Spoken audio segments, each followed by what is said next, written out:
Happy National Cheeseburger Day, and welcome to Week 3 of the 2024 Sandlot Fantasy Football League. With me this week, I've got Hillers. Your hair looks great, Hillers. Glad you fixed that for us right there. How you doing? I'm getting camera ready. And I've got Nick, looking smarter than ever with his shiny new specs. You mean old? Wise, I think is what we go with. Wise, okay. Yeah. You got any folksy wisdom day, for huh? us? Yeah, what's you guys favorite cheeseburger restaurant or like that you've ever had? Let's go with that. Oh. I don't know about ever had. But there is a Ted's Montana Grill within walking distance from me, and they do a nice, like, Swiss and mushroom bison burger. Always happy to stop by and snag one. Those are good. Yeah, love Ted's. Good thickness, not too greasy. I mean, I think it really comes down to two things, right? I go with Five Guys. Like, Five Guys is just like a great, consistent burger when I want a good burger. Like, that's just like, have I had better burgers? Probably, but like, Five Guys is just always so good all the time, consistently good. And sometimes you just want to have that double quarter pounder. Like there's that. Five Guys is like the $30, like your everyday bourbon drink. It's like the everyday one, or whatever. Mm-hmm. Whereas like, so this is gonna seem weird, but like the best burger I ever had, we took the kids at Disney World a couple years ago. We went to not one of the parks, but whatever the shopping Disney place is. I forget what it's called. Disney Village. And there's a burger place there, and I think it's called like just Burger Bar, and they had a French dip cheeseburger. It was fantastic. How can it be both those things? You dip it in the au jus, and like it's a burger, and it's got all the onions and the everything on it, and it's basically like a burger, but with instead of roast beef, it's a burger. In the structure. Shout out to USA. Definitely patriotism. Like we're not the best at too many foods in the world. There's nowhere in the world that even comes close when it comes to burgers. I don't know if you guys have had a burger abroad too often. They're garbage. They're terrible. I have to say, as I've gotten older, I've definitely started streamlining and making just like, I'm finding just the joy of just like simple food. Simple, like when I get a burger now, like I don't need to have all these bells and whistles on it. Like, give me a burger, give me a burger, American cheese, tomato, mayonnaise, and like ketchup, and like that's all I need. Like, and I don't eat fancy cheeses. I just need a burger with yellow American cheese. Well, your life got a little busier recently, so that that's part of that too. Even before that, even like pizza toppings. Like, I don't need to get like a 10 topping pizza, and I'm like, no, you know what? Just give me my 2 toppings, and I'm fine. Like, I don't need to ruin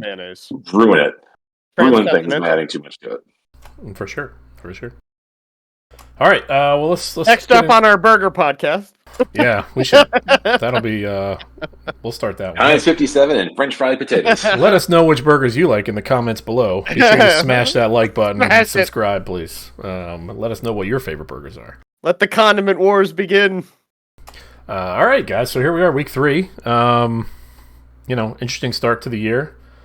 How do we think it's going so far? Confusing. It's so I don't know what to make of it. Like, even when we've had stars that we don't expect in previous years, you get the sense like, that's a thing now. We should bid big on this, or this person is going to be good or not good. This year, it seems impossible to know what it's going to be like 2 or 3 weeks further down the line, much less at playoff time. It's very disorienting. Yeah, and I think part of that is the passing, the QB passing, and wide receiver scoring is awful. Heard a stat or saw a stat on Twitter that showed that from 2018 to 2022, that's a 5-year span, the number of touchdowns through the first 2 weeks, touchdown passes through the first 2 weeks, was 114, 105, 110, 110, 105. So averaging like 106, 107-ish, probably somewhere around there. A 10 touchdown variance, more or less. Yeah. This year, 68. Good Lord. Basically in half of what a little less, a little more than half, but essentially almost half of normal touchdowns. What was last year's numbers? I was like, last year was like 88 or 90. So it was still more, right? Yeah. Do we think that this is showing that teams are abandoning the preseason and that all quarterbacks are going to take about 3 weeks to get warmed up? or is this a change in the game? Yes. I think it's the former. 100% the fact that this is like we are still essentially this past week was still essentially week season preseason 4. Yeah. Week With 4 with an 18-week season, I think teams have just given up on preseason, and they're training people on the job once they get started in week 1. I think that's definitely a big part of it, especially because passing is such a timing-based thing, right? Yeah. The other thing is the defenses have switched up from what they did back then. They play this too high safety now all the time. And basically all defenses now run this like we're just going to keep everything in front of us and make you pass it 10 times on us to get down the field instead of 1 time to get down the field. And they play this stupid thing. And that's why you look at like Patrick Mahomes' numbers through those years that I just told you, and then you look at Patrick Mahomes' numbers now, and it's like his average depth of target is just dropped like crazy, like all the quarterbacks. Unless struggle. Your name is Rashid Shaheed, in which case, do what you will. Well, and that's why the rookies struggle too, because the rookies, when they're in college, it's like one read, bomb it deep, it's fine. You know, you get single coverage. A lot of times those coverages get busted. It's not as good. But now they've got to actually read defenses, you know, and that's why, like, a lot of, like, I was reading somewhere they said that's why quarterbacks like Sam Darnold, Baker Mayfield, you know, these guys are succeeding. Derek Carr are succeeding because they know how to read defenses. Yeah. They know how to say, oh, okay, it's a 2 deep safety. This is the read. I'm going to go to here. And, like, it's stuff like that where these other, like, kind of running quarterbacks who do the one read and then run kind of thing, it's not really working. The meta has changed. And we're all living in it. Also, there's Nick. You were mentioning something about field goals. Yeah. So, and I saw like this space. This is because it goes into a whole different tangent. But like making a 50 plus 60-yard field goal is like I don't remember what the stat was, but like everyone. Like, if your kicker can't make a 60-yard field goal at this point, like, you're not a kicker in the NFL. Like, that's not hyperbole. Like, that is like making a 50-plus yard field goal is expected of you now as a kicker. I wasn't laughing. And I think that's. I was laughing at the Dachshund snout moving into frame. Yes, he was being a pain. So he agrees with me. No, you're right. So it's just funny. It's just funny, and which leads me into my next point that I want to do is that given this. And if we got rid of kickers in our league, I think that we should alter defensive scoring next year to say it's only that defenses only have touchdowns counted against them. Because if you keep someone on their side of the field, your defense did its job. And to lose points because someone kicked a 60-yard field goal is kind of ridiculous. Can we leave that there? We had 10 minutes of Nick's rules yelling corner last week. Let's have this meeting via email. He's planting the seed. You know, seed's planted. I've got a lightning fast take. Dynamic kickoff sucks. It's about as dynamic as a day old. Yeah, can we stop calling it the dynamic kickoff, please? Yeah, just call it what it is. You go ahead and get a beer because nothing's going to happen for this play. Why did we think this was going to change anything? I don't understand. The incentive to kick them anything that they could potentially run back is so small. Everyone was like, oh, there's so many more kickoff returns in the preseason. I'm like, that's because they're testing out special teams to see who's going to make the team. That's like, that has nothing to do with winning or losing the game. Like, they want to see who can play. Yeah. I hate it. Yeah. It's the same. They're kicking from the same spot, right? It's like, they're still just going to kick it in the end zone. What are we talking about here? What are we doing? I hate it so much. Yeah, the number of returnable kicks has plummeted. It's like in the single digits per week. It's the same. It's like I think last year it was like 20-ish% of kicks got returned, and this year it's like 22. It's like it's an extra like 2 or 3% so far. It's stupid. Like there's no. I guess that makes it dynamic. Kick from the end zone. Yeah, if you want kicks to be returned, move the kickoff spot back. I mean, what? Or you know what? Just give it to them on the 0 and tell them to go nuts. Yeah, you know? Or do that. Right. Yeah. Eliminate the touchback. All right. Yeah.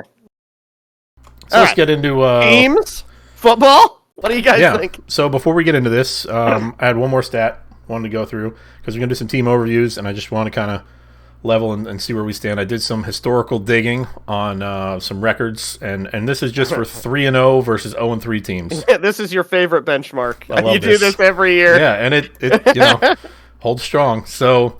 If you're 3-0, I have good news. Turns out you might be good. 3-0 teams make the playoffs 66% of the time. There have been 12 3-0 teams.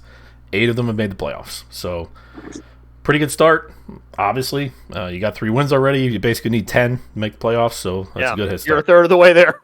Opposite side of things, if you're 0-3, I have very bad news for you. An 0-3 team has, as well, I can't say never, but as far back as I went, which I think is since we've been on this site, has never made the playoffs. So, which is pretty far. It's still like 10 years. Yeah, we're coming up on 10 years there. That's two teams. That's Dez and Daria.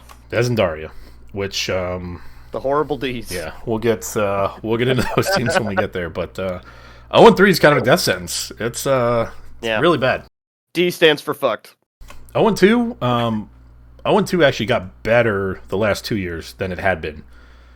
Teams bounce back a little better this year or last year than they had previously. Essentially one bad week, even if it's in the first week. Right. Right. So. Yeah, because that could be you just hit a buzzsaw or two buzzsaws or whatever the first. Or week, you didn't estimate your players right. You didn't get the right starters or something. 0-2 also going back. I mean, I know people aren't listening to our analytics of this stuff, but 0-2 also we had an extra game to the season. What, last year, 2 years ago? So that's true too. 0-2 is not even. Yeah, 0-2 is different now than it was. That's probably why it's improved. That's a great point. I didn't even think of that. Yeah, that's probably why it's not. Sample size goes up. Yeah. 0-3 though, still not good. That's just math. So, yeah. All right. Let's get into some team overviews here. We're going to start with what is so far the best division, which is Nick. What's your division called? Are you the? What do you? Oh, you guys. We're the Goonies Never Say Die. Goonies Never Say Die. Renamed today. Esther was tired of the Division 2 name, and he put together a graphic and went with that one. So, in the spirit of the '80s division names, I guess. Well, sort of. I like it. 2 out of 3. Yeah, I don't know. I mean, I guess the 70s for Star Wars. I don't know. I don't know if Wookiee Wieners was in any of the Star Wars. I think, but it's neither here nor there. But we got Nick's team up first, leading the division at 2-1. Well done, you. Highest scoring team so far at 142 points per game, 142 and a half points per game. Yikes. I know it's 2 weeks, so the averages are a little weird. You know, me and Jeff Bezos have an average net worth of about whatever $40 billion. So, a little tricky in that way, but I don't think it can be denied. Nick's team's pretty good. It's got great RBs, receivers. Maybe we're not totally buying here, but Hillers, what are you seeing with Nick's team here? Yeah, I mean, with the team this deep and that had this many names that you were familiar with, what he was really looking for was a couple of these guys to show up and be stars, and more than we expected have done that through 2 weeks. Kamara looks like he's back to being a huge number one running back prospect. That the emergence of Jameson Williams in Detroit as a potentially viable option. I mean, depending on targets, maybe, is the new Laporta, maybe is as viable as Amon-Ra. 2 weeks is not a big enough sample size to know. It could have been game script for one game or whatever, but to see him out there getting that much volume, making catches, had to have been, a huge positive surprise for this team. They've got more starters than they need, which most teams don't. And as you said, crushing it on score through 2 weeks, championship levels. Even Kyler Murray is showing up in a way that is like, well, that is a perfectly startable, good quarterback. And so the luck gods have certainly shined on Nick, but he deserves credit for his judgment for picking lots of guys who could have been that guy, and I think just more of them than he even needed have showed up through 2 weeks. Yeah, Nick, I remember you in the draft halfway through. You were very disappointed with how things were going, and here we are. Are you buying Jameson Williams? I think so. I mean, look. He's always had a lot of hype surrounding him. And he's had a lot of targets. Like, it's not even that he's on the field running a lot of routes or he's on the field a lot. Like, Goff is looking for him a lot. So that's all I really want as a wide receiver. I want someone who's going to get targets. So, yeah, I mean, I won't ride this for as long as it is. Like, there are very few teams out there that can support 2 wide receivers, a tight end, and a running back. There are a few of them. The Lions seem to be one of those teams that can do it. So, I don't know that they are, honestly, because if you ask Mr. Hillers, he might disagree that they are that. My tight end doesn't feel real supported right now, I gotta say. 11 that points was honestly that was my concern when everybody's like, and most, not everybody, but a lot of people were like, oh, this is the year James Williams is going to be hype. I think he's going to. And I was like, I don't understand how that's going to happen if like we believe in Laporta, we believe in Amon-Ra, we believe in Gibbs, we think Montgomery's good.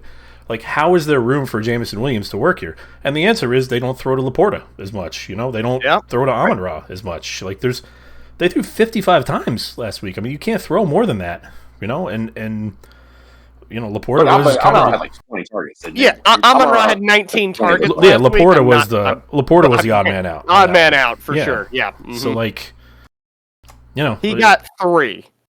Which is not enough, even if he catches them all. Which, you know, again, not on your team, Nick, but yeah, I think you're right, Nick. The thing I'll say is like with Jameson Williams, like we've seen these flashes, not like this before, but we have seen flashes before. But he just, you know, there's always been like that weird just letdown where either he gets hurt or he does something stupid or something happens where it's like, what are we, you know? So, but you know, by all accounts, he's kind of turned the corner here. Yeah, we'll see. How about Drake London? You buying? I think that it's all about what Kirk Cousins can do. I believe in Drake London as the player. I think that his talent is there. It's just can Kirk Cousins get him the ball? And after Monday night, it looks like he might be able to, but need more than just one drive. Yeah, it's still hard to know with such a small sample size. You know, like you look at a guy like Hunter Henry. Week 1, 3 targets. 18 yards. Week 2, 12 targets, 100 yards. Which one of these is real? Are either one real? It's hard to know. And it's hard to know for a lot of guys like this. Like, I don't think Alvin Kamara is going to be scoring 4 touchdowns a game, but I do kind of believe that the Saints offense might be a thing this season. And that's not really the hype or what people had top of mind in the draft. So these are the types of things that win seasons, is you catch those kind of guys. Yeah. Yeah, I think definitely strong start, Nick. Who knows, man? If Hopkins gets going, you know, there's some music. You have really good running backs. Kyler, I think I've always been a Kyler guy. You know that. And as far as your tight ends, everyone's tight ends are a disaster. Well, not everyone's. Hiller's tight ends are good, but pretty much everyone's tight ends are a disaster right now. So it's, you know, who knows on that one. All right, who's the next team up here? Not going to happen. Chiefs are the next team up. They are 2-1, averaging 113.5 points per game, and executed a trade today. After 5 o'clock, they got Debo they got Debo and some bum, right? Some bum for Jaden Reed and Austin Eckler. So I guess I totally understand it, although I know Pritchard needed to get rid of a Niner, so and he needed a running back, so I guess Eckler was the one he wanted, and he got that. But yeah, not going to happen, Chiefs. Let's see, where is he in my sheet here? Nick, what do we think of Tyler's team? One of your favorite teams to look at and think about, I know. I don't understand this trade. I don't either. That's a unanimous podcast confusion then, because I don't get that either. What's the point of that? I mean, I guess neither guy was really starting for either person. Well, It's almost like you're just trading bench spots. But Debo's hurt. Well, Pritchard has to start Eckler. He doesn't have a second running back right now since Pacheco's hurt. You think when you got a guy over a barrel like that, though, you could leverage something a little bit more than a hurt Debo. Interesting. But maybe not. I mean, but yeah, I don't know. I mean, you're not offering much. You're offering Jaden Reed with no quarterback and who the hell else was it? But he'll come back. I mean, but you know, if when Love comes back, maybe suddenly it's a thing. Yeah, Love will be back sooner than CMC. Yeah, but Debo's a stud, especially when CMC's out. Debo's like one of their running back committee. I mean, if there's any running back, team, if there's any team running back that you want, it's definitely the Bears. That's the running back stable that you want to put money in on, right? Having DeAndre Swift and Khalil Herbert. Oh, for Estrick, yeah. Yeah. Yeah. So that's not great, but I mean, I guess he's starting Henry and DeAndre Swift. But running backs are thin on the ground. Not everybody has your resources here. A lot of us have to double down on unquestionable teams and hope one of them ends up as a workhorse just to get floor points. This was my FTX level fraud team after week 1. Like complete, just like Sam Bankman-Fried running this thing. Like, send him to jail. This is complete fraud. But, the addition of Debo, I think, gives this team a little more credibility, at least, a little more value behind their crypto.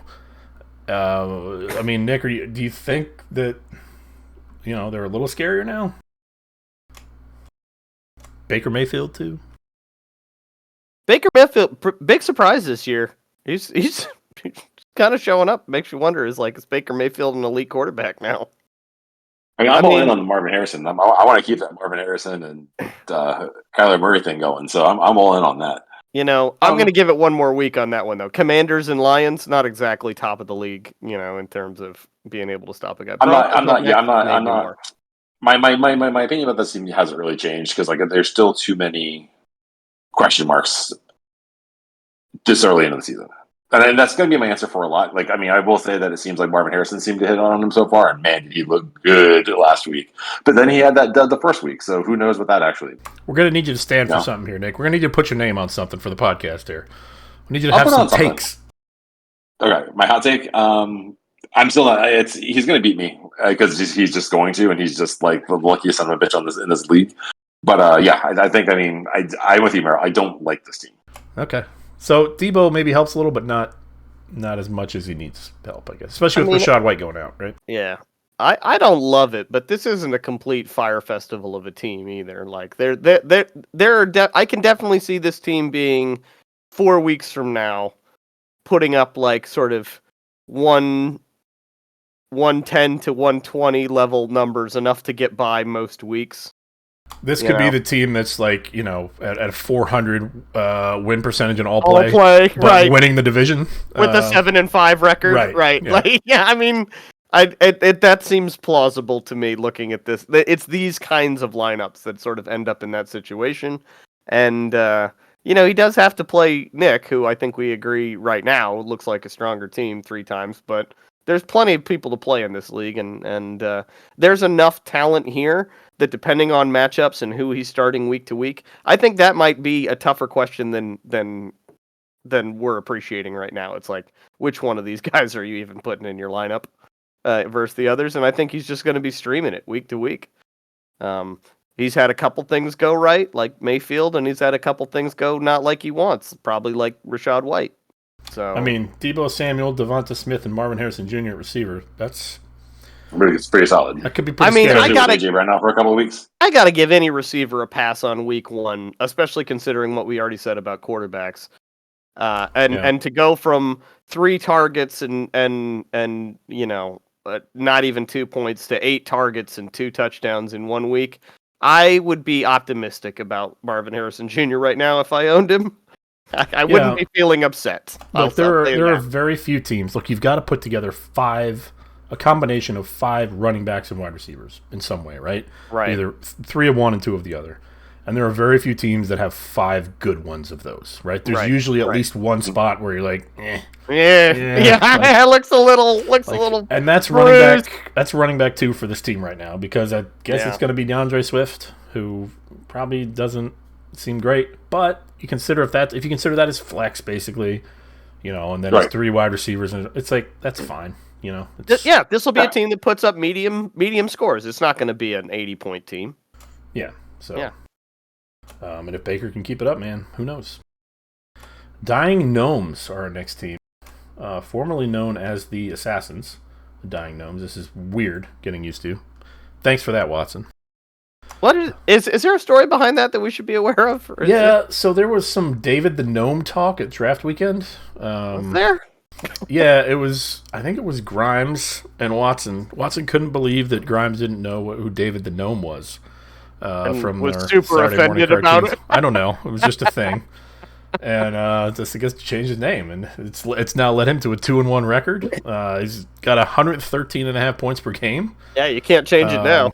Yeah, so far, who knows? It's changed the vibe up in the locker room a little bit for the Gnomes, and maybe this is a new team. They got, who knows, new color, new logo, all kinds of stuff going on. Hills, what do we think about Watson's team?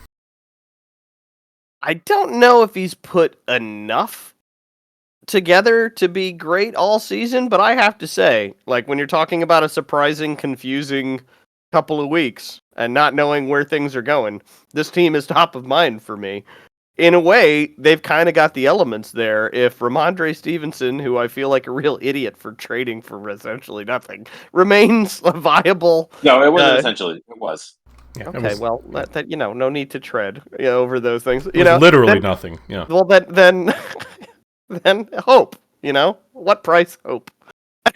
he's got 3 starting running 0. backs. That's what I can put a price and on. and it's looking like, and I know entirely too soon to say, but it's looking like Malik Neighbors might be a startable wide receiver. Then this team has gone from having, you said usually there's at least one guy that you're like, eh. Last season, there was 4 guys on this team that was like, eh.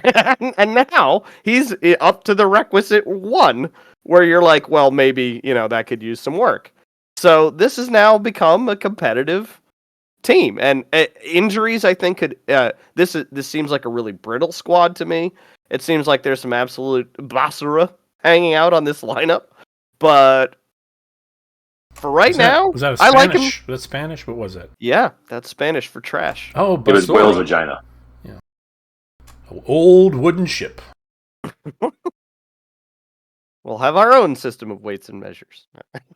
Anyway, yeah, this viable team.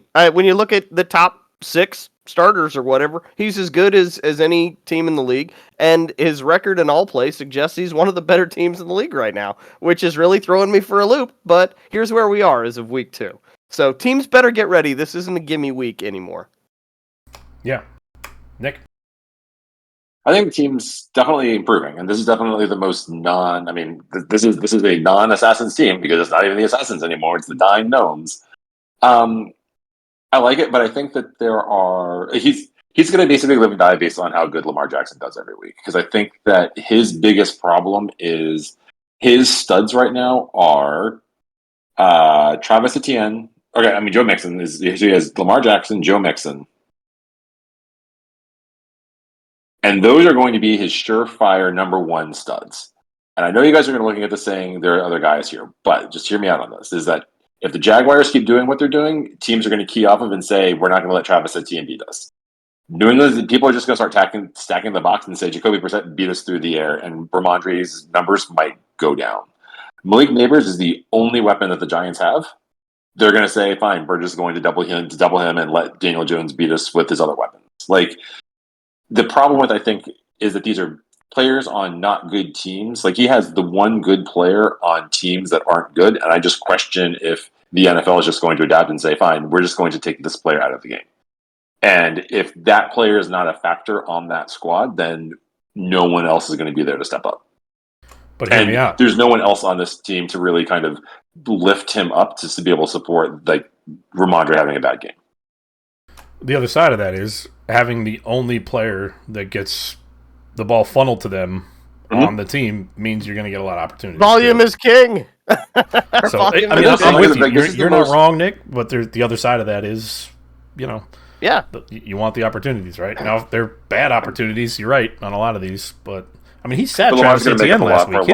He didn't even start him last week. He sat Travis Etienne because he started Mixon and Ramondre. Seems insane to me. Yeah. But and the other thing about good players is they're not super easy to take out of the game either. It's like you can put good. 2 guys on them, because they end up messing with the 2 people that you put on them. That's why they're good players. Yeah. And volume is king. Yeah, no, it's an interesting point. He has a lot of good players on bad teams, which, having a good receiver on a bad team with a bad quarterback it's a killer. It feels like a miracle every time they catch a pass. It's just like, oh my God, Daniel Jones, please somehow get the ball to Malik Neighbors. But I'd much rather have a good player on a bad team than a bad player on a good team. Yeah, I think so. Yeah. So not even a question. I think it's quietly a solid squad, and I think there are some scary players here. Like Lamar is terrifying. Malik Neighbors had a bonkers week this week. Could be a thing. So and Joe Mixon, my God, the Texans are running him to death.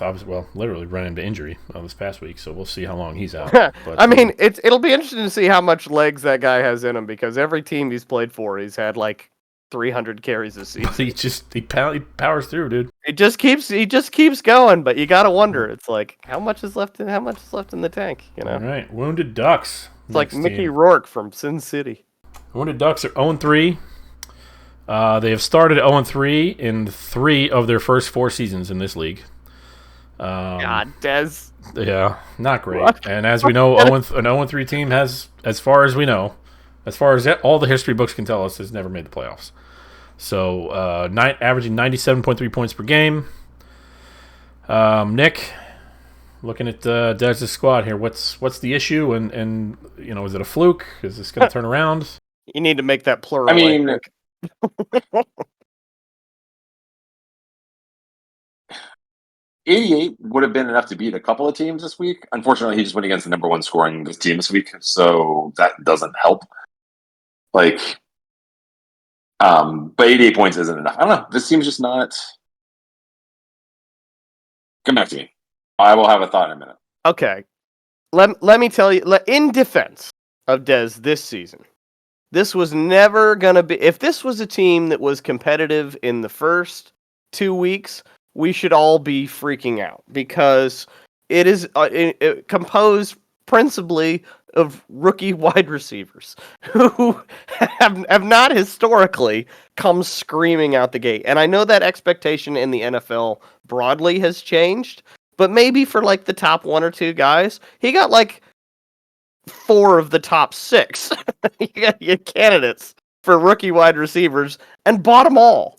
He's clearly looking to rebuild here, and going with guys like Blake Corum and even to a lesser extent like Ty Chandler and Pollard or whatever, you might have to wait to see how these things pan out. This was not a team that was built for early season success, and it's not having it.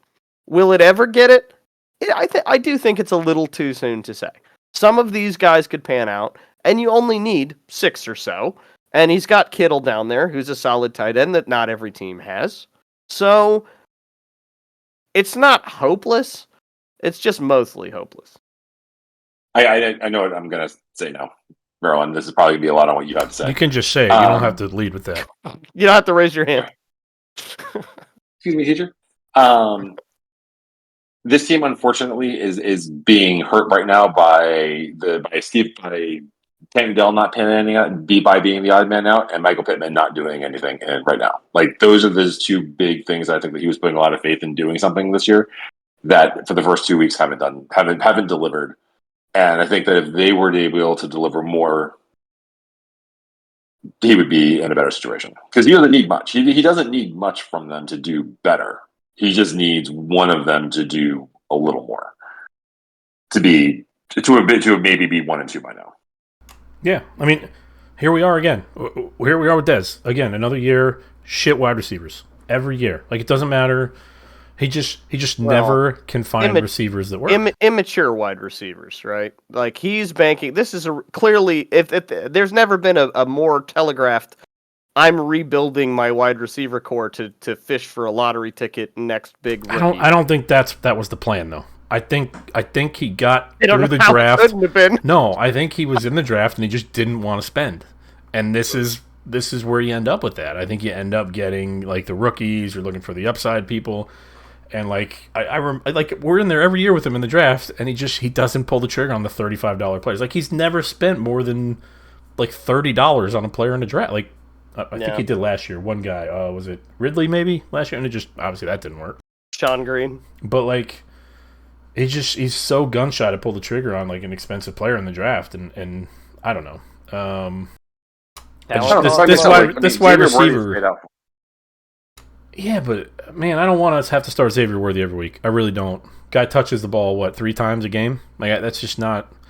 Andy Reid said this is going to be my. Well, I guess this sounds good when you say it, but like DeSean Jackson, and it's like, well, that's cool. Yeah, that doesn't sound bad. But the thing about DeSean Jackson was, well, for one, he was the top target on that offense, which is not the case with Xavier Worthy. He had 1 route. And the other thing was, it was boom or bust. I mean, it was, you never knew when that big week was coming, and there were a lot of bad weeks in that too. So, like, the problem, like you said, it's Pittman and Dell, and, maybe Dell's a buy low, maybe it's not paying off, but there's a lot of mouths to feed, kind of like the Detroit offense, kind of like the Green Bay offense. Somebody's going to get left out there, and so far it's been Tank Dell, and maybe that turns around. I don't know. But if he can get something in his wide receiver core going, then this team, maybe they can turn it around. All right. Until then, you are garbage, Des, and this is the now easy week team until he can fix it. Just so we're all clear. He's not the easy week team. We're going to get to that team. Slod Tadpoles are our next team. Also not the easy week team to start. For sure. Slod Tadpoles are leading the division 2-1. They're in the I believe. Dad Dicks, aren't they? They're what? Dad Dicks are in the top of the division. Oh, sorry, I skipped Dad Dicks. Yeah, Dad Dicks are next on our list. Sorry, Grimes. I got too disrespecting Grimes again. I got too many screens going here. Well, give me a minute here, Grimes. I'll win your respect back. Grimes at 3-0, 113.9 points per game. Hillers, is this the best team in the league? Ooh. I mean, it's God. There wasn't another year that even seems possible. And I'm gonna say no still. Because other than James Cook, who had basically like one super big game where he looked like, really good. I don't know if this team puts together the best six in the whole league. Having said that, this is not a team I want to play. I'm not disrespecting the team. I just in the almost the mirror image of what I was saying about the Ducks is like so much potential. Maybe it happens. This one, I feel like everything seems to be hitting, and I don't know whether to trust it. Maybe Jaden Daniels is a top quarterback for the entire season. Maybe James Cook does end up as like the RB 3 or 4 on the season. But even if he does, I don't think any of the rest of those guys are.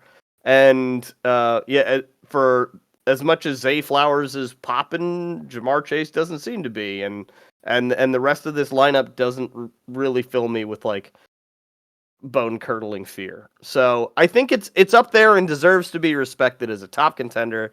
I don't know if I can place him as the best team in the league. You got to pick somebody as the best team in the league. Yeah, well, I'd rather if you're asking me if I'd rather have Nick's team or Grimes' team, I think I might rather have Nick's team right now. Well, there you go. Perfect lead into Nick. Is this the best team in the league, Nick? I mean, it's the best team at the moment. How about that? They're the best team at the moment, and I think that we're just waiting for Jamar Chase to get going. We're waiting for Jamar Chase to get going. Once Jamar Chase gets going, this team's really scary. So, he's doing this with Jamar Chase not being Jamar Chase, with Jamar like slack is what he is. I don't know what the opposite of Chase is. Jamar sit inert. I don't know. Yeah, Jamar recumbent. Jamar stuck. Jamar stuck.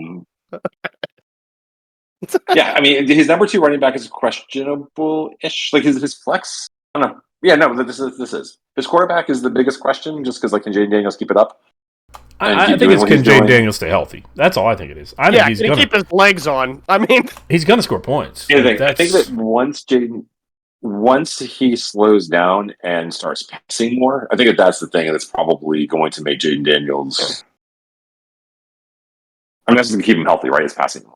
That's the thing, is like the Commanders' offense seems unsettled, and he seems to be very sort of reacting right now, which is good for fantasy points because it means a lot of running. But if they're doing their job as an organization and a coaching staff, like that's gonna need some adjustment over time, and that might mean some fall off for him points wise. I don't see it. I think he keeps running. I mean, you can't. That's what he does. That's why you drafted him. It's what he's always done. He played like 5 or 6 years in college. It's what he did in college. He's gonna run. The question isn't can he keep doing it. The question is, I mean, it is, but can he stay healthy? I mean, that's the big question. I got no problem with David Montgomery as my RB2. I'm fine with that. I mean, Montgomery's been great. And then Devin Singletary is an RB3 who is clearly the number 1. He's the only running back getting carries for the Giants. Then you look and you've got CeeDee Lamb. Let's not forget, some people were picking him number 1 overall this year in fantasy drafts, okay? And if you were picking him, you're picking Jamar Chase number 2 overall. Yeah, Jamar Chase not far behind him.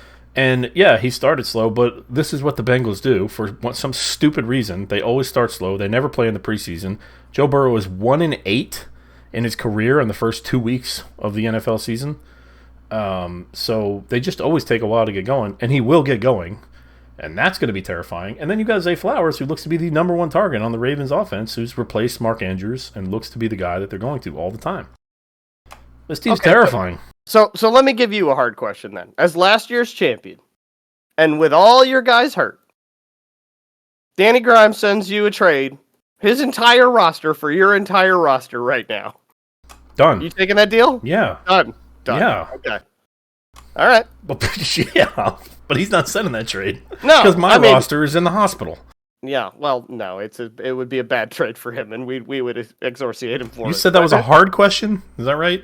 Well, for you. I couldn't answer that question fast enough. Because of your love for your players. I know you have like a strong attachment to everybody has some attachment to their players, but probably. If I could have this roster right now versus mine, I think everybody would take this roster over mine right now. Yeah, I certainly would. It's a dumb question, not a hard question. All right, just gauging your affection for your title squad seems lower than I expected. Damn, yeah, you turned on that was vicious there, Stanley. I think this is the best team. I think this is the team to beat right now, and I think it's only going to get better with Jamar Chase getting into form. So wow, a complete 180 on Grimes as an owner and his entire squad. I don't see a weakness. I don't see a weakness in the squad. I really don't. I don't. It's terrifying. There are terrifying players at every position, and there's no weakness. Well, congratulations, Grimes, on the astonishing flip-flop. Okay. Every blind squirrel finds a nut every now and then, you know. Oh, there it is. Yeah. Now we go to Slod Tadpoles, who are our next team. They are keep hitting my side button here. Slod Tadpoles 2-1, averaging 107.3 points per game. Is this the year, Nick, that Larf turns it around? See, this is actually one of those things where last week we were looking at the show notes and it was Overreaction Monday, and we all had my notes written out for each team. Do I think this is real? Do I think this isn't? And I 100% had Larf as this team's going to be in the championship take. I don't know if that's going to be overreaction or not. I was like, no, that's not an overreaction. This is going to be legit. This is the year that Larf puts it together. 1 week can change a lot. I think it definitely showed just where some of the weaknesses in this team are. And it does come into play that when Josh Allen doesn't necessarily actually, before I say anything, let me pull up some. He had 10 points this week. Did he win this? He's 2-1, right? 2-1. Because he lost this week? Yeah. Yeah. And he was he didn't, how much did he put up this week? 75 points. Yeah, because Josh Allen didn't do anything. He definitely needs Josh Allen to not have those Josh Allen fit games. And when that happens, it's going to be Keon Coleman's going to be I don't know. This team just doesn't hit that. It's going to live or die based on how well Josh Allen does. And I think that's right now his biggest problem. I mean, he has Keenan, he has Stephon Diggs, which is great. That's a great number 2. And he has Saquon, which is a great number 1, clear cut number 1 running back. That's kind of how I just. Yeah. This team showed a lot of kinks in its armor in week 2, I guess. What a Jekyll and Hyde team this is. I mean, other than Saquon and Rice, who were consistent and good both weeks, you had one good week and one bad week out of basically every starter on this team, right on down through the defense. And so it's really hard to say through 2 weeks which one of those is the quote-unquote true face of the team. And honestly, I think it might be both, with the end result that this ends up being neither one of the best or worst teams in the league, but you're going to get a very schizophrenic team when you play them, and watch out, because if those guys all hit, which is a plausible thing to have happen, you're not having to, do 50-1 odds against a lot of these guys hitting for a good game. You're probably going to lose, but the chance that they're all going to hit is not overwhelming, right? And so, this is part of the confusion. What do we even make of this season that it's been? But I don't see this as being the team that's able to. I can very much see them getting a wild card spot or even maybe getting enough wins to make it to the playoffs. I don't see this as a team that I trust to be consistent through 3 or 4 weeks and like win a title. So as much as I don't want to play them, they're not one of the top teams that I'm fearing right now either. Yeah, a lot of this is just wrapped up in Josh Allen, right? He had 33 points in week 1 and 10 points in week 2, right? And I mean, that's when you talk about the difference in week 1 and week 2 with this team, that's kind of where we're at. I mean, and also you lost Puka, which is huge. I mean, Puka Nacua is out till week 8, week 9, they're saying. I mean, so big hit there. But if he can hang on till then, right, and that's the goal. So like, tied to Josh Allen is the Dalton Kincaid thing. Kincaid was supposed to be one of these top 3, top 4 tight ends this year. Supposed to take that next step. Hasn't happened yet. To be fair, no one's tight ends are really working out that great this year. So maybe that turns around. Yeah, the team is not as scary as it was in week 1. I agree, but Rashee Rice looks like a wide receiver 1 every week. He's clearly that top target there. If Keenan Allen gets healthy and comes back and is the target leader for the Bears, maybe that's what they're missing. I don't know. There's some upside here that can be realized. But, and obviously Saquon. Josh Allen, Saquon Barkley, Rashee Rice. That's a good 1-2-3 combo for quarterback, running back, wide receiver, right? Like you can kind of build on that. So he's not completely lost here. I think this is a team that can stick around and can put up some numbers. Unfortunately, the Puka thing really, really killed him. Yeah, but if he can stay 500 to week 8, I mean, we have a new contender in the wild card. And if Josh Allen, the problem with the James Cook being good thing is it hurts Josh Allen, right? Because now the Bills can run, and they want to run, and if they're doing that, then Josh Allen takes a big hit on that one. So, just kind of where it is. Yeah, I mean, I wouldn't want that big Paluk crashing around as much as he has in the last 2 years if I had a better alternative. Yeah, and James Cook's look amazing, look great. So, I think he's gotten better. I think he's going to be in the hunt for sure. Next team is the Weenyay. Where's Andy? Finding him to display. Weenyay Masters of Elegance. All right, Weenyay are 2-1, averaging 110.1 points per game, and starting better than they normally start. All right, Andy. He's 1-2. Oh, he's 1-2. Yes. Did I get that wrong? All right. Thank you for the correction. We're just getting word he's actually 1-2 and not 2-1. So apologies, folks, for the stat correction. But he is averaging 110.1 points per game, which is a great start and something you can really feel good about. Nick, when you're looking at Andy's team, do you think this team's a stayer?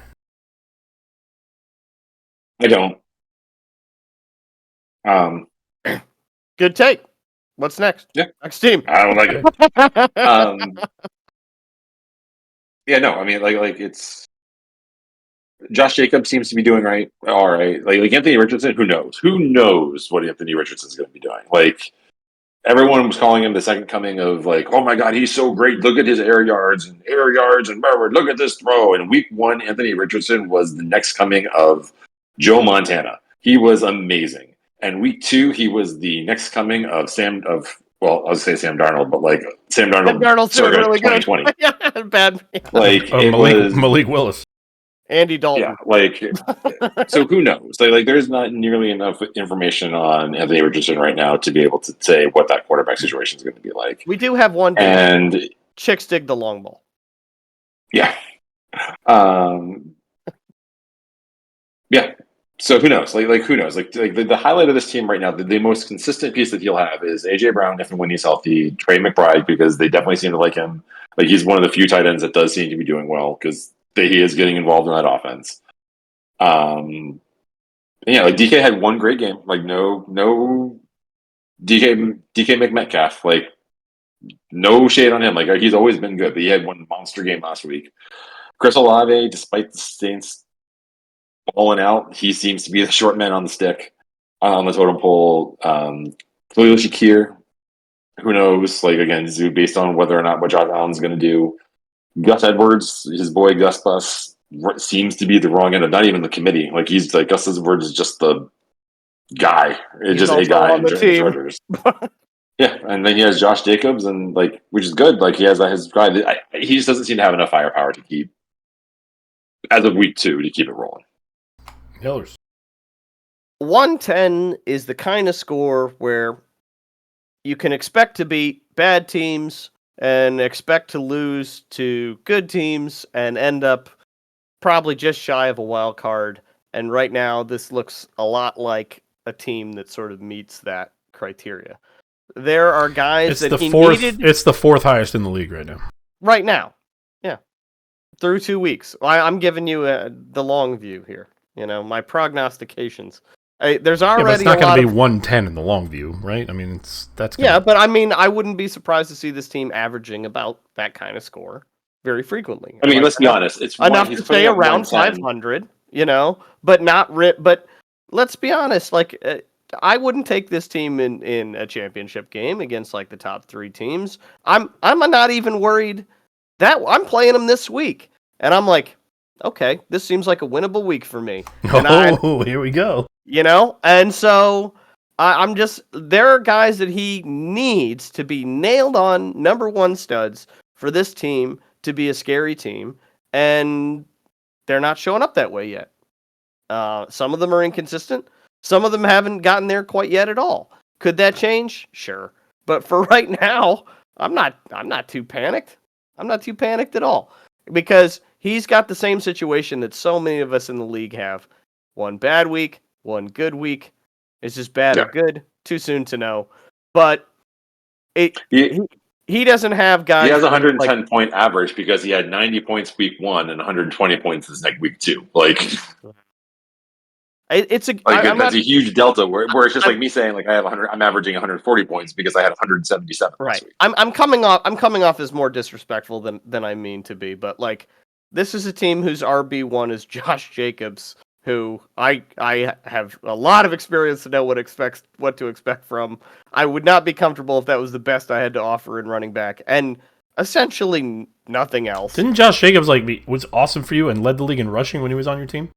1 year, but then the next 2 years he didn't do. Next year, not 2 years. And he was the third best back on the year that he had the good one. Third best back on what? What do you mean by that? In the league. He led the league in rushing that year. In yards, yeah. Yes. And the receivers are where he was trying to build this team to be like a great team. He was trying to build a Grimes team, right? Where you had top level AJ Brown, top level DK Metcalf, top level Chris Olave, top level Calvin Ridley, and he could just ride that. And that hasn't quite shown up for him yet. So I'm not like he's scoring well, he's doing fine, but like I say, it doesn't fill me with dread. I think this is going to be a team that's struggling for a wild card along with a lot of other teams by the end of the year. I could not disagree with you guys more. We don't know what Anthony Richardson can do. I guess he's basically a rookie, right? He played 3 games last year. He can huck it. We know that. That man can throw a football. If you look at the guy's points per game in the games he's played, it's a lot. It's a lot. I mean, last week was not a good week. Sure, rookies are going to have ups and downs. Josh Allen didn't have a great week last week. It's going to happen. But Anthony Richardson's got that ceiling. Anthony Richardson's got that ceiling where he can put up 30, 40 points in a week. I mean, and you got to watch out for that. So, and that's what you need to win championships, all right? So, I love the Anthony Richardson pick. If he stays healthy, it's like Jaden Daniels. He's going to give you points. He's going to have high scoring week. This is the deepest wide receiving core in the league. Not close. He's got 6 guys he can start if they're healthy. T. Higgins not healthy right now. A.J. Brown not healthy right now. That's okay. I'm going to plug in Chris Olave, DK Metcalf, or Calvin Ridley. I'll just plug them in. Boom. There's 3 wide receivers. Right. The biggest problem he has is his running backs. And why he's not trying to trade a receiver for a running back, maybe he is, and I don't know it. But what are we doing, Andy? Andy, hello. Hello, Andy. There are people out there. Deal receivers for running backs. You cannot have Gus Edwards as your RB2. You need to get another running back. Maybe Samaje Perine turns into the guy you want for the Chiefs. I don't know. Nobody knows. We're going to see how much Carson Steele goes for off waivers tomorrow. Carson $60. Steele. God Also, damn it. Kareem Hunt apparently picked up. We're going to see how much that guy goes for. $60 Carson Steele tomorrow. But maybe Perine turns into like a flexy kind of receiving back that you can throw in there. Second But bid, like, $58. Andy, you don't need Richard. 6 good receivers. Like, I think it's cool that you have 6 good receivers. I get it. Bro, you got to make a deal. You got to make a deal. And then Trey McBride has been maybe the best tight end for any of the tight ends that were supposed to be good this year. So he's got that going too. Like, I don't know, man. I think this is a good team. And if he can figure out how to find an RB2 somewhere, because I think Josh Jacobs is going to be – he's the only guy in Green Bay that is running the ball. It's certainly not a bad team, but there's only 5 teams that are going to matter by week 11 or whenever we start the playoffs. So, Yeah. I'm just getting word Josh Jacobs has a back issue. yeah. And as the person who has Josh Jacobs' backup, that's interesting to me at the moment. But anyway, we'll come back to that. All right. Gazebo. Oh, Here we go again, right? oh my. Um, Oh no. Do we have to look right at it? yeah. So, It's the Ark of the Covenant. Gazebo 0-3, averaging 102 points per game. You know, not terrible. Not but terrible. The Gazebo have started 0-3 in 5 of the last 8 seasons. And we've covered what 0-3 means in this league. It is so, the doom. It is Nick, the doom number. Is it over for Daria?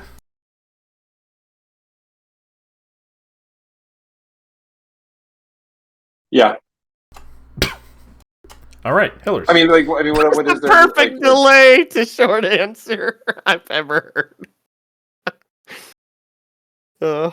I mean, what's that? Well, I mean, what are the highlights of this team? Right? I mean, Joe Burrow is going to get better. Brian Robinson's is great. Brian Robinson's is Robinson fine, Adams. is good. I mean, great might be strong. He's perfectly. He's good. He's good. Yeah. Kenneth Walker, once he gets healthy, he'll be fine. Devontae Adams is the man. I don't know. Actually, These are I'm all kinda good convinced players. Keep I'm listing the kinda good talking players. myself into it. Are you talking yourself I'm into it? talking myself into it. Like Jalen Waddle could get good. You want to talk about that? No, Jalen Waddle lost his quarterback for 6 or 7 weeks. But so. who knows? But someone I mean, Or Skylar 2 Thompson weeks. has to. He went Skylar on- Thompson's he going went to on throw IR. the ball to someone. Oh, are they? Okay. Who that person is and how accurate it is, who knows? But there is somebody who's going to be in the vicinity of a Skylar Thompson It's pass. Devon Achane. That's who it is. Yeah, it is. Maybe. A million times. That's Um, But you're talking yourself into this team as you're going through it. yeah, I'm kind of talking myself into this team. Right, Mark Andrews proved that week 1 was just kind of a fluke. Devontae Adams is still Devontae Adams. JSN could be good. He seemed to come on. He seemed to finally kind of have his big breakout game against the Patriots. But Darren can this Waddle, team you know, bounce back from the 0-3 death sentence is the question. it's not impossible. If there's any team that It can, has this been team so can. far. How about that? If there's any team that can benefit from that extra week, this team could do it. Because this team has always been in that. This team has always been like that 1 week away from 1 week away, or just a couple of points away from a playoff berth.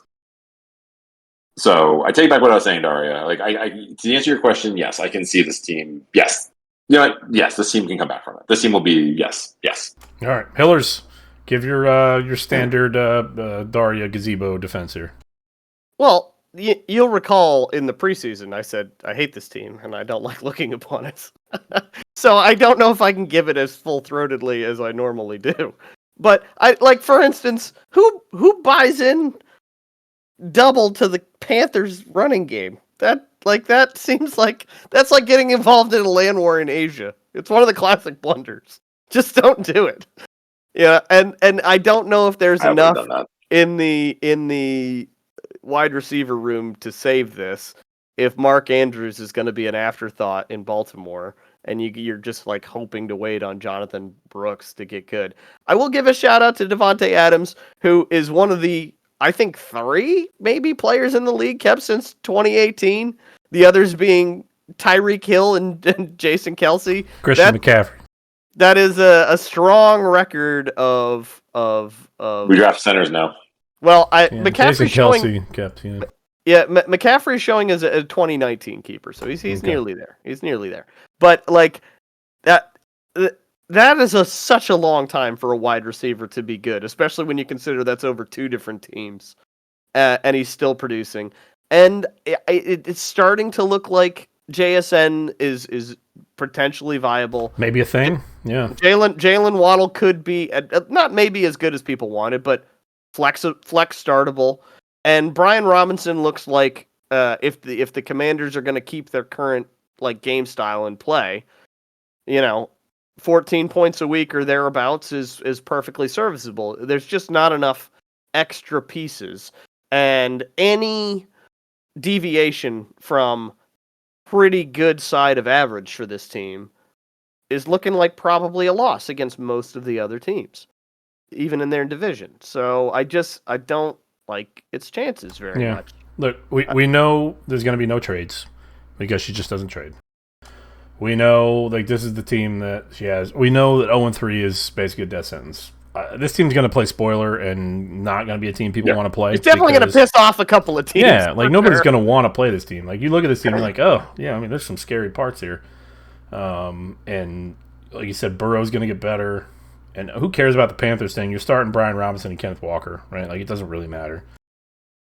And then nobody even mentioned DJ Moore, who every year is a top 20 wide receiver, no matter how much we hate him or refuse to admit it. The most forgot about wide receiver in football. Yeah, so same as Devontae Adams, also the most forgotten about wide receiver one in football, the Joe Mixon of wide receivers that nobody wants, but just is always great. But is always a good bet. Yeah, so good team.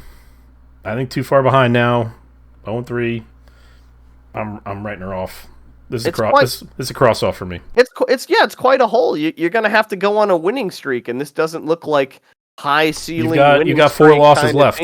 That's it. You can only lose 4 more games. You need that super high ceiling on your players to go on a big winning streak. And where's that coming from? Not a bad team. You can lose 5. You can get in at 9-8, can't you? As a wild card. It's happened. It's happened. I don't know. Maybe. Yeah, we've had 9 and 8 wild card teams, but you're relying on the rest of the league to like give you a little help there. TDJ. I think I got in at 9. Yeah, I've gotten into the wild card. TDJ is our next team. Touchdown Jesus 3-0. Great start. Averaging 102.2 points per game, which is exactly the same as Daria, who was 0-3. So. That feels good, I'm sure. Just made a trade. Got rid of Debo, but acquired Jaden Reed and Austin Eckler. As we know, deep in on the Chiefs. Is this team the new FTX level fraud team, Nick? Why don't you start? You haven't started yet. Yeah, I'm not scared of anything on this team. Fire Festival! It's a fire festival. Yeah, it's weird, and I know Pritchard will make the playoffs because it's what he does more often than not. But this is just a team I don't see how it works. I mean, Evan. Yeah, I don't know. Like the running backs are not good. He has no real good running back 2. He's got Jonathan Taylor and a bunch of barely got a running back 1. Jonathan Taylor's a running back 1. I don't know what you're talking about. That's a good running back 1. You start every week and you feel good about it. And then at receiver, you're looking at you got Mike Evans, you're looking at Brandon Ayuk and Jaden Reed, which not terrible. But my big question is bouncing around like Patrick Mahomes, just a guy now. Like last year, not great. This year so far, kind of just an average QB. This new too high defense has really kind of killed the Chiefs' big passing game, and I'm not scared of the Chiefs anymore. Really, the Pacheco injury, by the way, absolute dagger to this team. It's Pacheco-less. That was his big thing. That was his number one thing is the Pacheco, and now there's no Pacheco, which means this team is Pacheco-less. Travis Kelce does not look like a thing this year yet. Maybe that'll change, but I mean, I'm not holding my breath that a 34-year-old tight end is going to suddenly blow up after being targeted 7 times over 2 weeks. No, this team's a fire festival. you think it's going to be scary because it's Pritchard and because you see some names that you remember from the past. But, I mean, we don't even know. Like, Jaden Reed, as far as I'm concerned, has a 1-game sample size, and that's under a Jordan Love quarterback situation, which we're not going to have for a few weeks. So, well, he practiced today. He might be back this week. Even if he is back, though, it's still Malik Willis or whoever it is behind the center, right? No, so, if Jordan Love's back, Jordan Love would be behind the center. Oh, you were talking about Jordan Love. Sorry. Jaden Reed has a questionable tag on it, too. So I thought you were talking about him. He didn't play today. He had it last week, too, when he played, so I think he's going to be fine. Yeah, I mean, probably. But I'm just saying, real unproven quantity there. Like, I always tend to try to support people that are making big moves and trying to buy chips early that can be franchise tent poles if they look like they might start panning out. And Jaden Reed is technically a guy that could be that. But the fact is, they don't pan out more often than they do pan out. And as a Packers fan, I hope he's that guy. But woof, to be making those kind of moves in week 2 for Debo, I don't know. I don't know if this has it in it anymore. And if, as you say, Patrick Mahomes has come back to earth. It's not like I think he's become a bad quarterback or anything, but Kansas City as a unit is going to have to kick their game up for him to be back in that elite territory. Back in that top 3 he's just quarterback. in that 15 to 16 point range every week where he was in that 20 to 25 point range, I mean, if I was Pritchard, I would be like every day clicking on the Pacheco news, and he broke his leg. He's out for like 8 weeks. 6 to 8 weeks, right? Yeah. Like, yeah, if when the news you see is the surgery went well today, you got a long slog ahead of you. No, he's and I don't know if this team can rack up enough wins to weather that. I mean, 3-0 was a good start. It's good. 3-0 is a good start. It's a nice little buffer. What do you think, Nick? I think Travis Kelce revenge game incoming. What, is he playing against you? Yeah. Well, way to relate it back to yourself like that. Hey, that's what we do here. We're not going to talk about ourselves. It's the Nick-centric coverage. We're here doing a fantasy podcast about our league. I mean, if we're not relating it to ourselves, what are we doing? It's pretty masturbatory as a concept. I actually agree with it. I agree with what you guys are saying. The Pacheco thing is going to be interesting. Like, is this going to get Kelce more involved? Is this going to boost that stat? Because if Kelce remains only getting 7 targets, over the course of the next, couple of games, that's not seeing what the Chiefs do without Pacheco is going to be interesting, and seeing what kind of roster moves he makes, because Austin Eckler is not going to make up for the Pacheco-ness. He's not going to make up the Pacheco-ness. And I just don't see. And Brandon Ayuk will step it up. I think Brandon Ayuk is still, like we're talking earlier about the lack of especially if Debo might be out. Yeah, we're talking about the lack of spring training, of preseason games. Like Ayuk is this is week 3 preseason for him, so Ayuk's probably about ready to turn it on. Kelce's probably about ready to turn it on now with the Pacheco out, Pacheco with whatever we're calling him. Ready to turn it on. Yeah. And Jalen Reed, I don't see it. Yeah, I don't know if this team has the firepower to kind of keep it going at 3-0. And at 3-0, it seems like a very lackluster 3-0. At 102, the new Sam Bankman-Fried team. Yeah, as I mean, maybe Bernie Madoff. Like he's 3-0, but his all plays 11-0 or 11-11. So same average points as Daria, who we just said was a team. Yeah, was a team in crisis. We can't then say that this one is good when they've scored the same amount. Cyborg Tony Romo is our next team. Oh, wait. One question for you guys. Yep. How much does Pritchard bid on Carson Steele? Is it plus or minus $28? Plus. Yeah, I think plus too. Yeah. I think Carson Steele. I can't believe I had him for $1. I mean, this is. I wouldn't be too worried about it. People I don't want any part of that backfield. Tonight, they're bringing in Kareem Hunt. They got P. Ryan. They got Carson Steele. I want no part of that backfield. I got to be honest. I'd say whoever you pick is going to be wrong. Yeah. But I think he's going to pick Carson Steele for so much money. Yeah. All right. Cyborg Tony Romo sitting at 1-2 at 107.8 points per game. A lot of us thought this team was going to be pretty great, but obviously very dependent on the Jets. And Nick, what do you think about Roscoe's start here? Give me a second. At 1-2. That is his record. Yeah. Good news is he's in what turns out to be the crappiest division in our league. As much as we talked it up, we're a bunch of frauds. We stink. We stink out loud. Our teams are. I mean, let's put it this way. on I mean, ice. this team is still solid, right? Like, he still has Brees Hall. Having Jordan Mason for the next couple of weeks to be able to pad up some wins. Like, he could actually spend the next couple of weeks padding up some wins for the playoffs. Like, he could get to a situation where he is like 8-0, or not 8-0. Over the course of the next 6 weeks, like, build up that lead and then lose everything else and still make the playoffs with his team the way it's constructed. Like, between Brees Hall, Jordan Mason, Kyron Williams, Chris Godwin, and Justin Jefferson, and Garrett Wilson, what do you really need? Like, those are some pretty solid.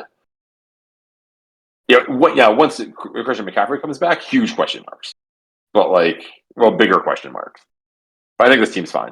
Quarterback play is one thing, but I think this team's Hillers, what does he really need? I mean, whatever it is, I'm not prepared to give it to him, because I think he's got more than enough. As much as I don't like to be as being Jets dependent would make me feel sort of ill.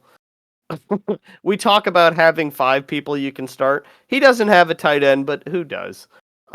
He does have plenty of good startable options at running back and wide receiver. When you look at a team where their flex could be either, and neither, that's not a bad thing, then that is a deep team, and that's what he's got.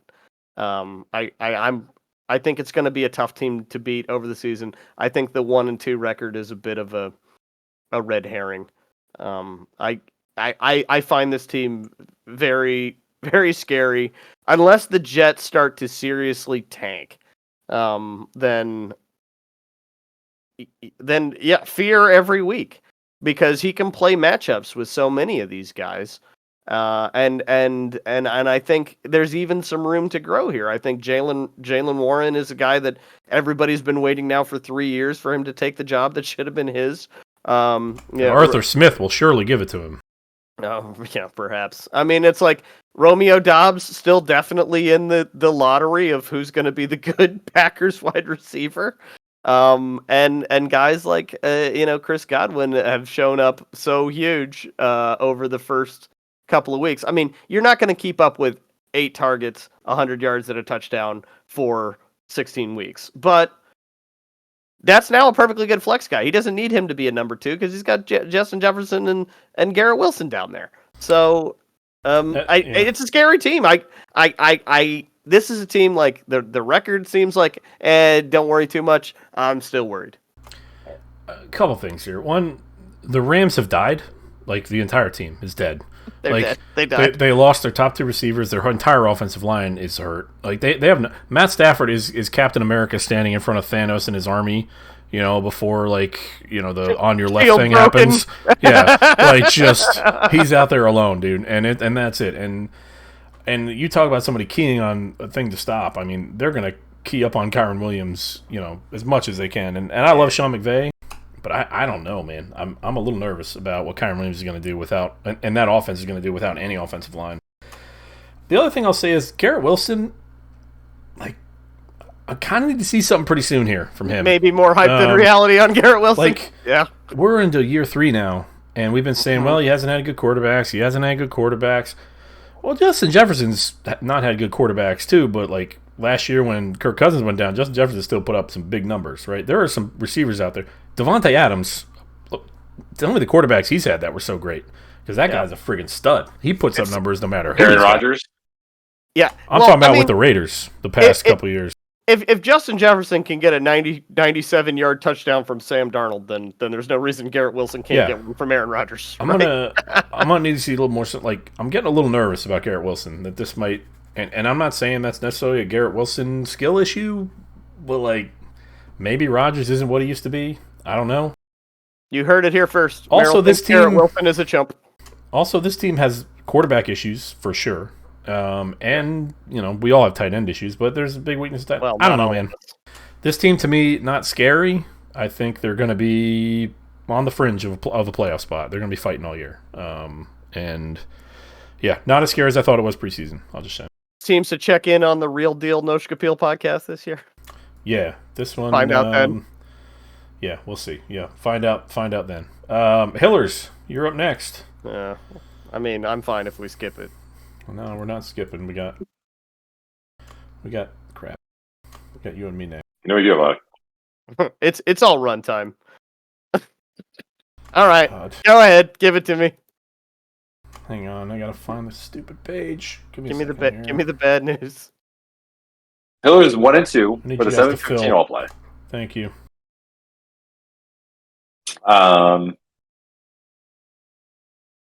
Yeah.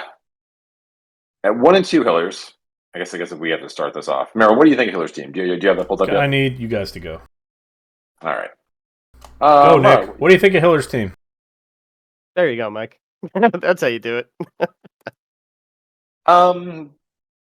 Give me a second to pull it up because I too do not have it pulled up for your normal year. First of all, impressed that you haven't gone into fire sale mode yet. Kudos to you for keeping it up to a normal year so far. Normal. We're Normal. not doing that anymore. We're not doing that here. Not what we do anymore. That isn't me. I think that it's Achan and Bijan obviously are your stud players. Like there's no question about that. Like you're gonna ride them. This team is going to go as far as they're gonna go. You don't like St. Brown anymore? Oh, no, I do. St. Brown's not going to be as dominant, I think, as he was in the previous years. Just because I think there's more passing, there's going to be there's more mouths to feed. I think if Jameson Williams is going to be a thing, that there's just more mouths to feed than what he had before. I think St. Brown still they threw the ball to him 20 times last week. Like they're going to get him the ball. Like I'm not worried about that. Yeah. So 19. those three guys. I'm getting word it's 19 times, not 20. 19 times. Sorry. Actually, he just got another target, so that's where the 20 comes from. This is one of the few teams where potentially, you do have a good tight end. The question is Laporta going to return back to last year's form? Like one of the few teams that does have a solid tight end option. 2 solid tight ends. Well, one solid tight end option in 2024. True. We're calling. Yeah, and his name isn't that. Laporta. Yeah. And then Rashid Shaheed seems to be the wide receiver that you want in New Orleans. The question is are you going to keep riding that? He seems to be very big play dependent, which again, points are points no matter what.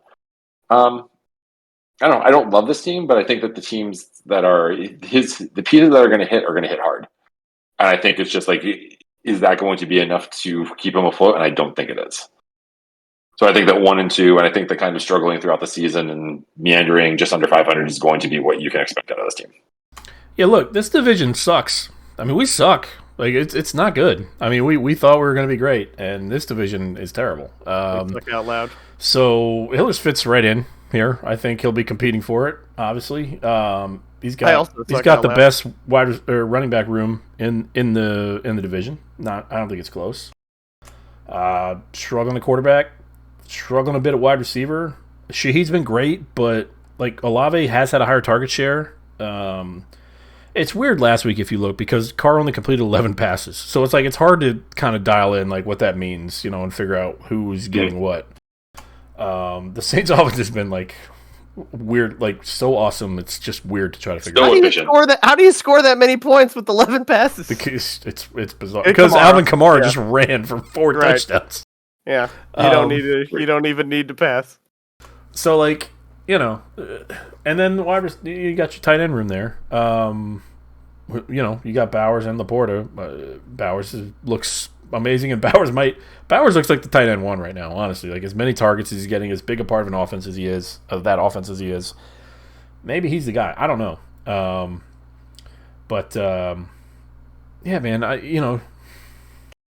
Great. You're starting Bijan and Achan, which is let's go. I don't mind that. No, it's like, okay, well, I'll plug in Zach Moss, a starting running back for the Bengals, who always take about 3 or 4 weeks to really get going.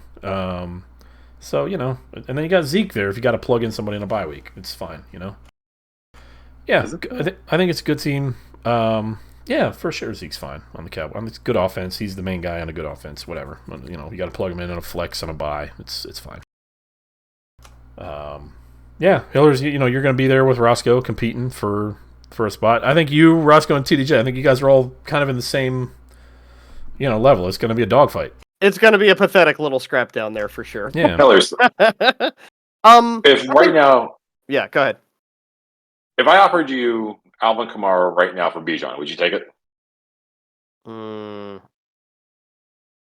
Hypothetically, like we're not making a trade, but like, yeah, what's his salary?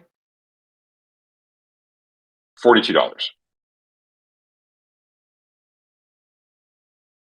No, I'd have to stick with Bijan. No. Yeah, like, because I think he's gonna have that known high floor that I'm gonna need while I try to shore up the running back room a little bit on my team. And your running back room does not need shoring up. It needs shoring up. It's not deep enough. You have the deepest running back room in the league. No, I've got the best 2 starters. I don't have the deepest running back league. You know, I mean, like, these guys, Cincinnati's running game is not doing what I want it to do right now. But, you know, for as much as there's been disappointments, there's also been things that have given me optimism, right? Like, Brock Bowers was a guy that I basically bought on hype and think maybe I'll trade him. And now he's getting 8 and 9 targets through the first 2 weeks as a rookie wide receiver, and catching most of them. And you know, if you'd had me saying after the draft, are you going to be thinking about trading Laporta by week 2? I would have been like, there's no way in hell. It's my normal year. But with a guy like that, maybe I can. You know, there's stuff off the waiver wire I can go. I think there's ways to improve this team, and you know that I'm going to be looking for it basically every day just because I get bored. And when a guy like that I had a total flyer hope for, like Shaheed, is looking like maybe he's a part of what might be one of the highest scoring offenses in the league and startable week to week, then I can afford to wait a little bit longer on guys like Pickens and McLaurin or whatever and just sort of work it. So I've got reasons for optimism. I'm a little bit disappointed in several parts of the team, most of which are Cowboys, but I think there's a place to go. So I'm not panicking, and I'm going to keep it normal for a while. That being said, the trade room is always open here at Hillers normally. Yeah, we've been talking, I know. Well, not just you. I've been all over the place. I know. Yeah. I know. All right, final team. Hitman. Oh. Hitman 1 and 2. Hasty Town has come again. Averaging a solid 93.1 points per game. Oh, Lord. This is our worst start since 2018. And so, have you guys ever seen the movie Final Destination? Like Yes. 6 of those, didn't they?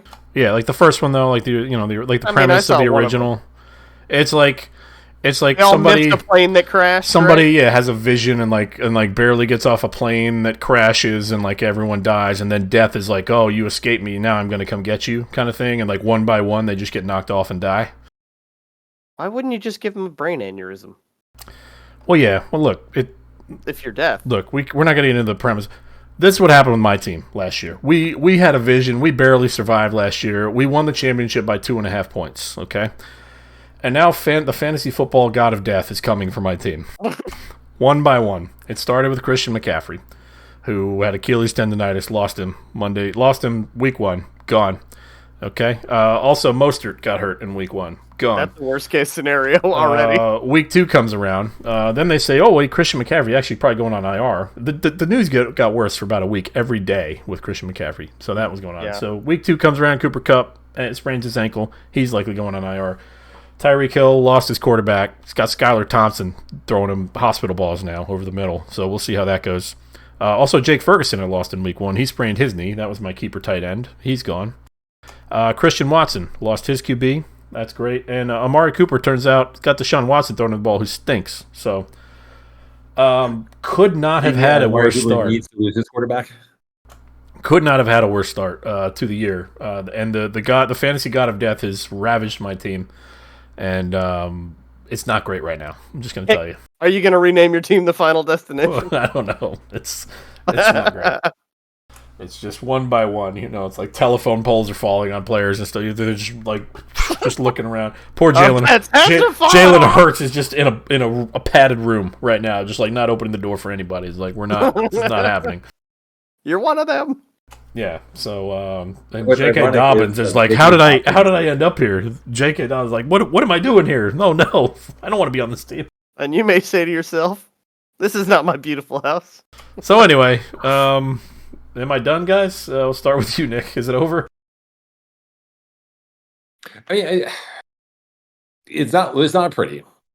But the thing is that like you say like Scott. Okay, who's Skylar Thompson again? He's got to throw the ball to someone in the vicinity, and all you have to do is get the ball around Tyreek Hill. Give him a week of practice, give him an extra couple of days of practice. Tyreek Hill's just get him the ball. Like, okay, is he going to have those numbers? It's not great. Your analysis essentially, football's about throwing a ball to a guy. Never mind, it's bad. The old someone's got to catch the ball analysis. But the thing is, like, Tyreek Hill has to put up, like, he has to put, like, those boom weeks that Tyreek has, like, he has to do that times 2 to kind of keep you competitive in a week-to-week basis. Yeah. Keep in mind, I truly believe that Nick was trying to defend you when he was saying those things. Yeah, you know how I started off saying, like, with Daria, I was like, this team's bad, and then I switched it to good? Well, this is the final destination of saying this team's good, now switching it to bad.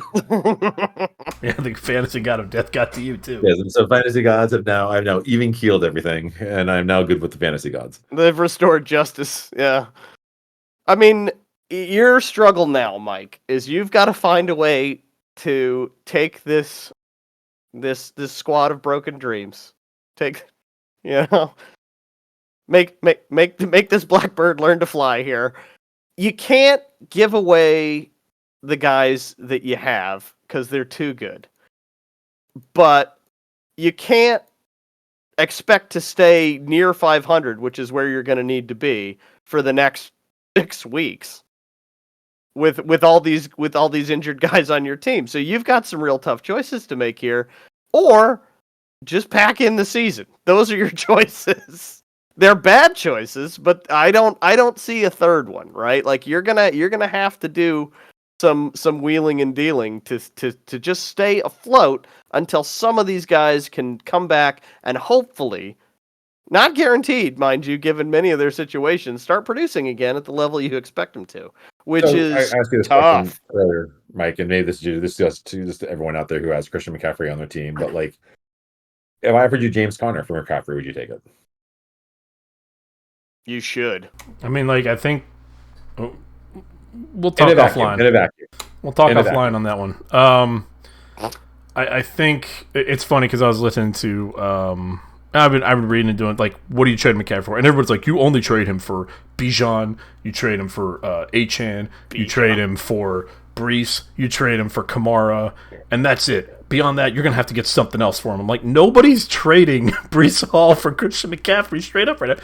Your people are more. What, you play in 8-player leagues? Like, what are you talking about? Like, these are the stupidest. Who's gonna make that offer? It's the stupidest analysis like I've ever heard. These people doing this. I'm like, you've got to be a madman. And in our league, he costs $60, and every newsbreaker that comes out seems to suggest the cost doesn't matter with McCaffrey. You're not buying him because of the cost. You're not it doesn't. But you're not. It's not like somebody's thinking like, oh, I'm going to get him at like keeper value, right? Because I mean, honestly, like it's a high contract. It could be keeper value based on how the season goes. But I mean, like, it might. At this point. Well, no, we know how this season's going to go. Below average, because he's not coming back. Yeah, but if he comes back and scores 23 points a game again, then, you know. But at this point of the season, though, you're trying to salvage. At this point, you're trying to save your season. So you're not worried about keepers at this point. You're not trying to fire sale. You're trying to see what is the value that I can get. So you go to a team. That's the question.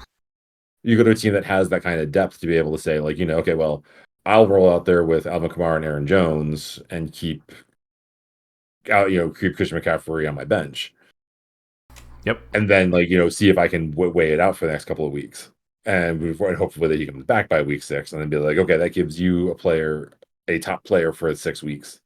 Yeah, but if he's back in week 6, like I feel like I don't want to get rid of him if he's back in week 6. Right, 'Cause, but like, it's not looking like that's yeah. the most probable who knows? outcome right now. Because if the Niners I mean- are 3-3 going into or 2-3 going into week 6, like Well, let's talk And about what then- your starting lineup is today.